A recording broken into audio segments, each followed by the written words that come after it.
کیونکہ ہندوستان میں عموماً رسوم بدیہ زمانہ کفر ہی کی باقی ہیں۔ اس طرح مولانا عبدالحی لکھنوی فرنگی محلی رحمہ اللہ فرماتے ہیں کہ عام جاہلوں نے اس رات رجب کی 27ویں اور شعبان کی 15ویں رات کو گویا 2 عیدیں بنا رکھی ہیں اور شاعر اسلام سمجھ رکھا ہے، حالانکہ یہ صریح بدعت ہے۔ اس میں چراغ اور روشنی کرنا خلاف سنت ہے۔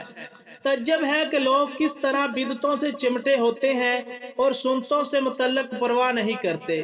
گھروں، بازاروں، دکانوں اور مسجدوں کے علاوہ قبرستان بھی اس شب کی بقدر نور بن جاتے ہیں اور وہاں بڑی چہل پہل ہوتی ہے، جبکہ ایک حدیث میں نبی صلی اللہ علیہ وسلم نے فرمایا۔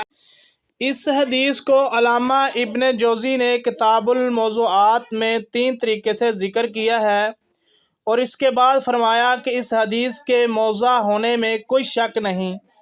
اس کے زیادہ تر راوی مجہول ہیں، بلکہ ان میں سے بعض تو بالکل ضعیف ہیں، اور اس طرح کی حدیث کا نبی صلی اللہ علیہ وسلم سے صادر ہونا ناممکن ہے۔ اور ہم نے بہت سے لوگوں کو دیکھا ہے جو یہ نماز پڑھتے ہیں، جب چھوٹی راتیں ہوتی ہیں تو وہ اس کے بعد سو جاتے ہیں اور ان کی نماز فجر فوت ہو جاتی ہے، جبکہ جاہل ائمہ مساجد نے اس نماز کو اور اسی طرح صلاۃ الرغائب کو لوگوں کو جمع کرنے اور کسی بڑے منصب تک پہنچنے کا ذریعہ بنا لیا ہے، اور قصہ گو لوگ اپنی مجالس میں اس نماز کا تذکرہ کرتے ہیں، حالانکہ یہ سب حق سے بہت دور ہیں۔ امام نووی رحمۃ اللہ علیہ فرماتے ہیں کہ وہ نماز جو صلاۃ الرغائب کے نام سے معروف ہے، وہ اور اسی طرح شعبان کی 15ویں رات کی 100 رکعت نماز، یہ دونوں نمازیں بہت بری بدعت ہیں، لہٰذا قوت القلوب اور حیاء علوم الدین میں ان کا تذکرے سے دھوکہ میں نہیں پڑنا چاہیے، اور نہ ہی ان کے بارے میں روایت کی گئی حدیث سے دھوکہ کھانا چاہیے، کیونکہ وہ پوری کی پوری باطل ہے۔